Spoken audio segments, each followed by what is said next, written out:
வணக்கம் அன்பர்களே, நான் உங்கள் astrologer doctor Satish. Future astrology TV மூலமாக இந்த தை மாத பலன்களை 12 ராசிகளுக்கும் டீட்டெயிலாக நம்ம பார்க்க போகிறோம்.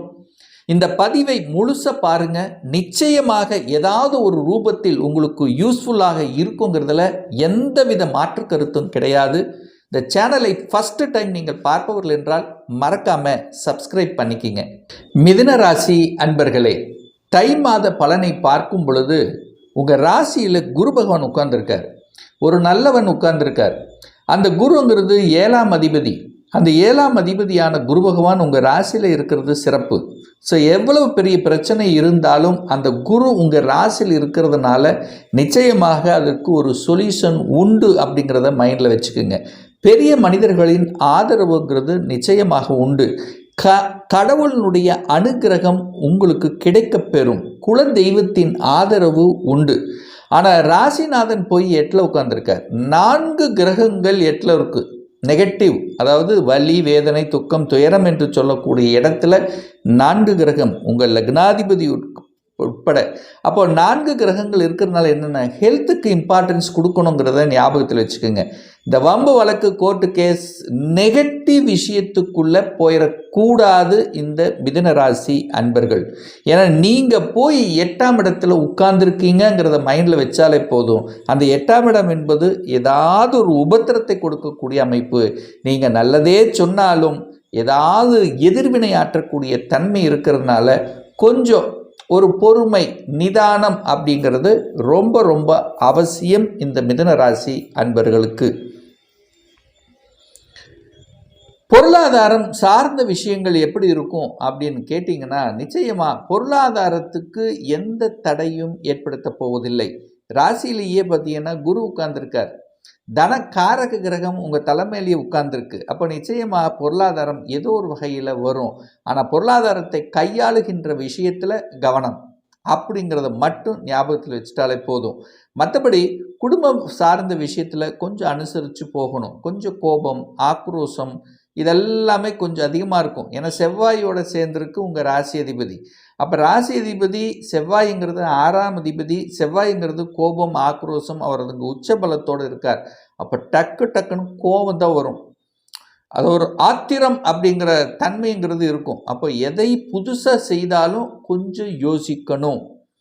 அவசர கொடுக்கையாக பண்ணிவிட்டு அதுக்கப்புறம் யோசிக்கக்கூடிய தன்மையை கொடுத்துரும். அப்போனா இந்த மிதுனராசி என்பவர்கள் புதிய விஷயங்களை செய்யும் பொழுது ஒரு தடவைக்கு 2 தடவை யோசிக்கணும் என்பதை ஆழமாக மனதில் பதிய வைத்துக் கொள்ளுங்கள்.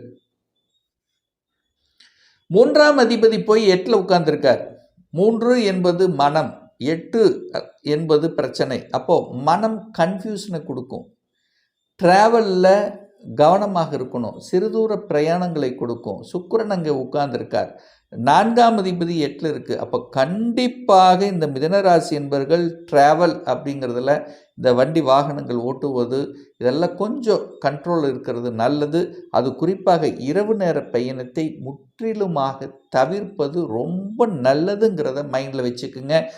ஏன் இந்த பாயிண்ட்டை நான் சொல்கிறேங்கிறத முதலில் நீங்கள் புரிந்து கொள்ளுங்கள். வாகனத்துக்கு காரக கிரகமாக இருக்கக்கூடிய சுக்கிரன் போய் 8ல் மறைஞ்சிருக்கார். வாகன ஸ்தானத்தின் அதிபதியாக இருக்கக்கூடிய புதனும் போய் 8ல் மறைஞ்சிருக்கு. அப்போது ஸ்தான அதிபதியும் காரக கிரகமும் 8ல் இருக்கும் பொழுது வாகனம் சம்பந்தப்பட்ட அந்த இயக்குகின்ற விஷயத்தில் கொஞ்சம் எச்சரிக்கை உணர்வோடு இருக்கணும் என்பதை மனதில் ஆழமாக பதிய வைத்துக் கொள்ளுங்கள் இந்த மிதுன ராசி அன்பர்கள். 5ஆம் அதிபதி 8ல் உட்கார்ந்துருக்கார். அப்போ 5க்குரியவன் போய் 8ல் இருக்கும்போது காதலில் இருக்கின்றவர்கள் கரெக்டாக இருக்கணும். காதலில் பிரச்சனை உருவாக்கும். ஸோ இது எது வரைக்கும் அப்படின்னா இந்த தை மாதம் 23ஆம் தேதி வரைக்கும் 5-8 கனெக்ட் ஆகுது.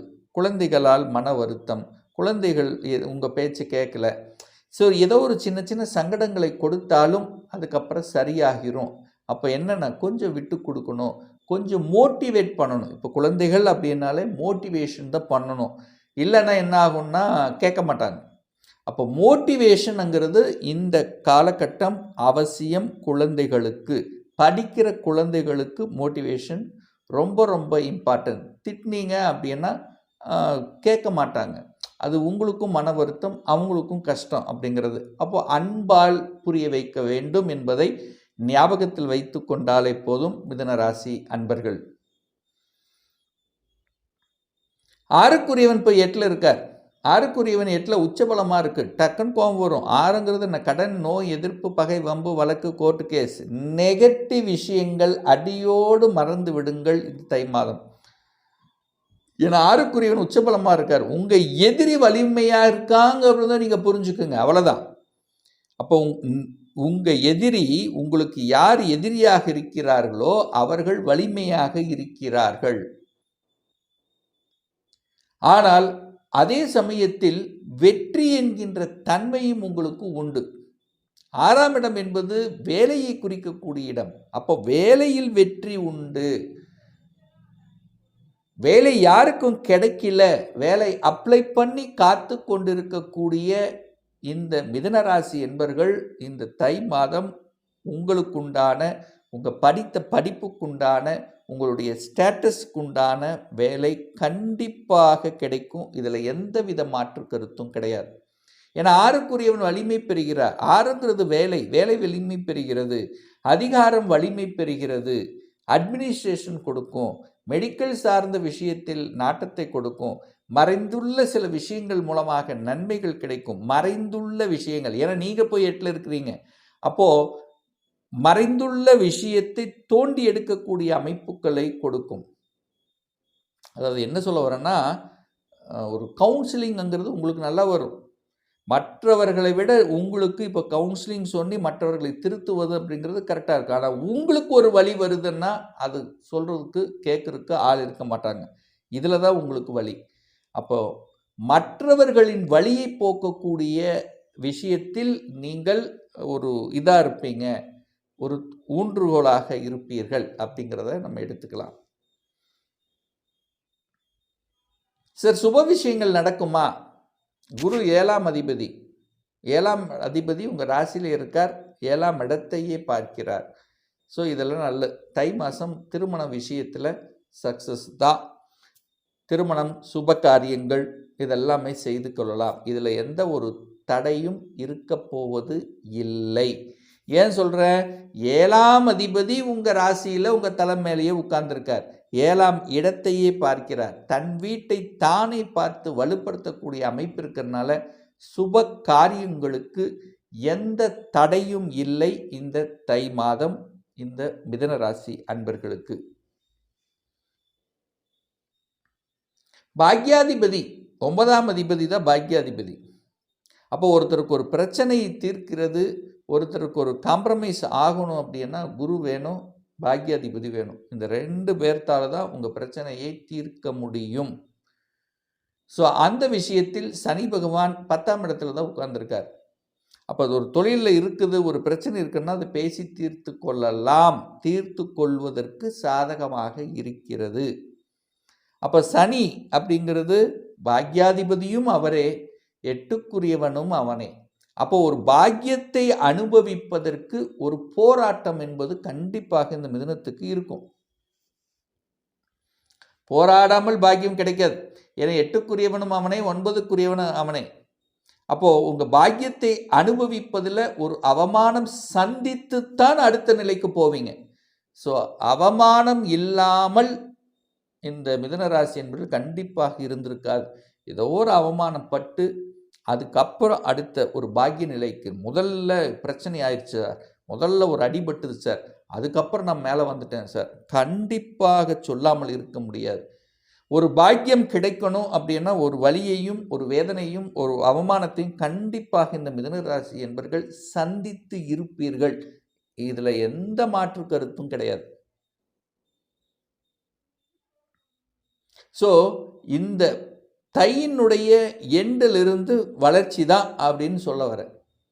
முதல்ல இந்த 4 கிரகங்கள் 8ல் இருக்கும் பொழுது கொஞ்சம் வலி கொடுக்குற மாதிரி கொடுக்கும், அப்புறம் அப்படி சரியாயிடும். ஆனால் குடும்ப விஷயத்தில் மட்டும், ஏன்னா இந்த 4 கிரகங்கள் நேர 2ஆம் இடத்தை பார்க்குது, குடும்பம், தனம், வாக்கு. அப்போது செவ்வாய் கோப கிரகம் அங்கே சூரியனோடு சேர்ந்திருக்கார். அப்படியே தள்ளி பேசும். இந்த 2 கோபகுணம் சேர்ந்திருந்தாலும் அந்த இடத்துல பளிச்சுன்னு விழுகும். இப்போ ஈகோவை குறைக்கணும். ஈகோ அப்படிங்கிறது முன்னாடி வந்து நிற்கும். அதை குறைத்து விட்டாலே போதும். மற்றபடி எந்த பிரச்சனையும் ஏற்படுத்தப் போவதில்லை. ஒரு நல்ல தெய்வ வழிபாடு இந்த தை மாதம் அப்படின்னு எடுத்துக்கிட்டா, தை மாதம் 11ஆம் தேதி, ஜனவரி மாதம் 25ஆம் தேதி ஞாயிற்றுக்கிழமை அன்று சூரிய பகவானுடைய ஜெயந்தி வருகிறது. அன்றைய நாளில் நவ கிரகத்தில் இருக்கக்கூடிய சூரிய பகவானுக்கு சிகப்பு நிற வஸ்திரத்தை அணிவித்து சிகப்பு மலர்களால் அர்ச்சனை செய்து 9 நெய் தீபம் ஏற்றி வழிபட்டு வந்தீர்கள் என்றால் நிச்சயமாக உங்களுடைய முயற்சிகள் அத்தனையும் ஜெயிக்கும். சரி, இது யாரெல்லாம் பண்ணலாம்? இந்த மிதுனராசி அன்பர்கள் யாருக்கெல்லாம் சூரியனுடைய புத்தி நடந்து கொண்டிருக்கிறதோ, யாருக்கெல்லாம் தகப்பனுக்கு தொந்தரவு அல்லது தகப்பனால் தொந்தரவு, அல்லது தகப்பனுடைய சொத்துக்கள் சார்ந்த விஷயத்தில் பிரச்சனை, கவர்மெண்ட் எக்ஸாம் எழுதி கரெக்டாக வெற்றி பெற முடியல, யாருக்கெல்லாம் எனக்கு அதிகாரம் வேணும், ப்ரமோஷன் வேணும் அப்படின்னு நினைத்து கொண்டிருக்கக்கூடிய அத்துணை மிதுனராசி என்பவர்கள் இன்றைய நாளை நீங்கள் யூஸ் பண்ணிக்கலாம். இந்த வழிபாடு எடுத்துக்கொண்டால் நிச்சயமாக நல்லது நடக்குங்கிறதுல எந்தவித மாற்று கருத்தும் கிடையாது.